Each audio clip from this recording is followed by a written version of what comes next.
Tudo indica que finalmente está chegando aquele momento que milhões e milhões e milhões de brasileiros tanto esperavam.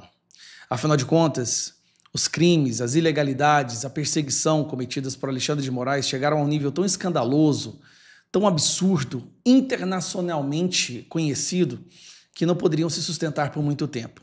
Ele exagerou demais na dose e agora vai pagar o preço por isso.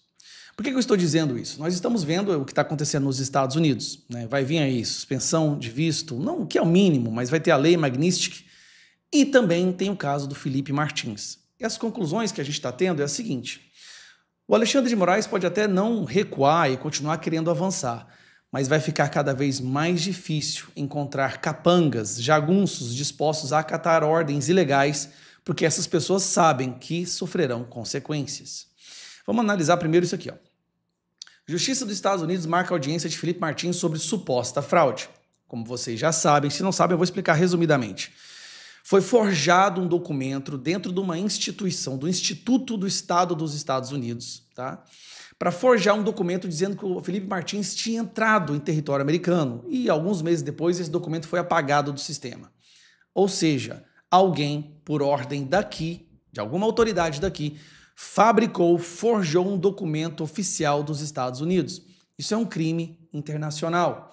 E essa audiência servirá justamente para analisar a necessidade de seguir adiante com a investigação, descobrir quem foi o responsável por essa fraude e quem foi que mandou o responsável a fazer isso. O que criaria uma linha de cadeia de comando que chegaria até Alexandre de Moraes. Mas as pessoas envolvidas nessa cadeia de comando também sofreriam graves consequências. E aí, vamos para a próxima parte que eu quero mostrar para vocês. Polícia indicia ex-assessor de Moraes em investigação sobre diálogos do ministro. Todos se lembram do escândalo. Que engraçado, né? Rapidamente a imprensa esqueceu. Mas o escândalo quando as conversas dos celulares de Eduardo Tagliaferro foram vazadas, que mostravam que havia uma espécie de organização de fabricação de inquéritos e relatórios para perseguir e censurar pessoas da direita. Caso você não se lembre, aqui tem um rápido diagrama para te lembrar. Alexandre de Moraes dava as ordens para Ayrton Vieira, seu juiz, substituto, auxiliar, e o Ayrton Vieira dava ordens para Eduardo Tagliaferro para que ele censurasse, bloqueasse, reproduzisse relatórios, tá, para que Alexandre de Moraes pudesse censurar pessoas da direita. Inclusive, aquela ínfame conversa, né, onde Ayrton Vieira pede para que o Tagliaferro usasse a criatividade para censurar a revista Oeste, dizendo que o Eduardo Bolsonaro era alvo do Alexandre de Moraes. E olha aqui, ó, aqui o Alexandre de Moraes, num grupo, dizendo o seguinte: peça para o Eduardo analisar as mensagens desse para vermos se dá para bloquear e prever multa. Então ele escolhe o alvo, manda o assessor produzir alguma coisa para que ele possa se basear nesse relatório fabricado, tá? Para que ele pudesse censurar, que no caso é o Rodrigo Constantino. Então é só para lembrar isso daqui. E aí a situação continua. Bom, saiu recentemente uns áudios do Eduardo Tagliaferro falando que ele tem material bastante para acabar com esse pessoal do TSE, Alexandre de Moraes, para mostrar o que eles realmente faziam. É um áudio onde ele conversa com o Oswaldo Eustáquio. E ele fala isso realmente, que estava com medo de morrer, queria fugir do Brasil com a sua família. Aparentemente não fugiu, ele continua em São Paulo, mas é verdade que ele falou isso, isso é inquestionável. Assim como ele falou que ele fazia coisas ali que ele sabia que eram erradas e que ele tem provas o bastante para acabar com esse pessoal. O que acontece logo na seguida? Polícia Federal investigou até diálogos de ex-assessor de Moraes com o seu advogado. Isso aqui é um absurdo. Só isso aqui é um absurdo à parte que merecia um vídeo só para isso, tá? Só para vocês entenderem o desespero que o Alexandre de Moraes deve estar agora para fazer isso aqui. Ele mandou que fossem feitas grampeadas e analisadas as conversas entre o Eduardo Tagliaferro e o seu advogado.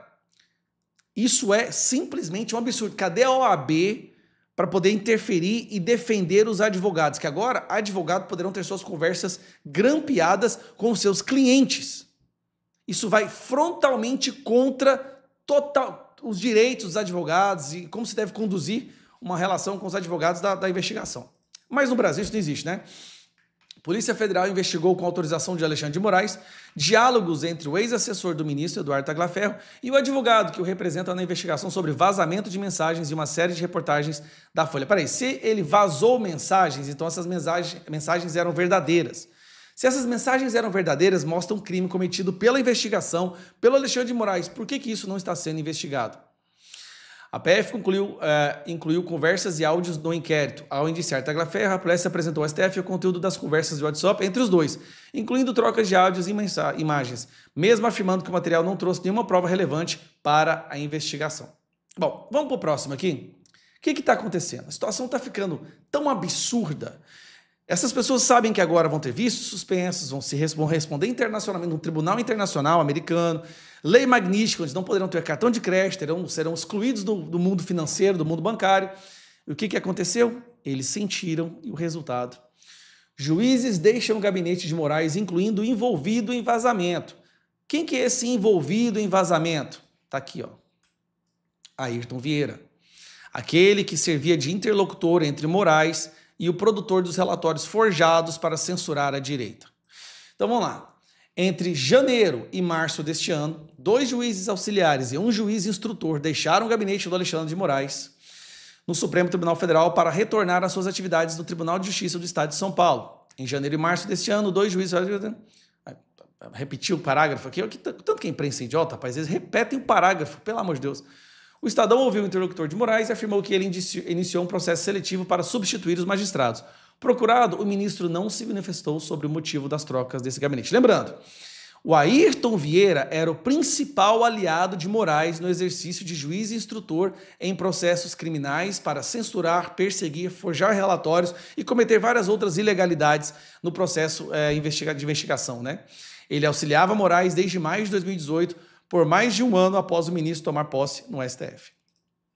Eles estão sentindo.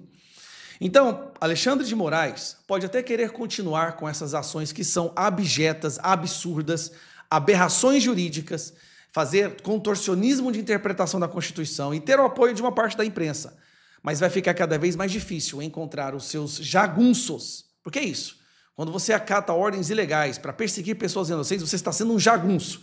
Vai ser cada vez mais difícil encontrar jagunços para acatar essas ordens. Delegados da Polícia Federal, agentes da Polícia Federal, juízes substitutos, juízes auxiliares, essas pessoas pagarão um preço pelos que elas estão fazendo. E nós sabíamos que isso iria acontecer mais cedo ou mais tarde, porque a gravidade dos atos e dessas ações não passaria batido por muito tempo. O castelo está começando a ruir, o barco está começando a afundar, e agora os ratos mais fracos são os primeiros a pular fora. Alexandre de Moraes pode até ter uma certa blindagem, mas juízes auxiliares, substitutos, delegados da Polícia Federal e agentes que a Stasi, né, do Alexandre de Moraes, aquele destacamento que ele sequestrou e transformou numa espécie de quides pretos jurídicos, né? Estas pessoas vão pagar pelo que elas estão fazendo. E elas merecem, sim, pagar por isso. A gente precisa ver a justiça ser feita com toda essa maldade que essas pessoas têm feito. Ayrton Vieira, inclusive, foi relator de vários desses processos, dessas denúncias e desses votos que condenaram centenas de pessoas inocentes a 14, 15, 16 anos de prisão por vandalismo, por depredação de patrimônio público, por estarem no lugar errado no domingo. A justiça será feita e essas pessoas vão pagar por isso.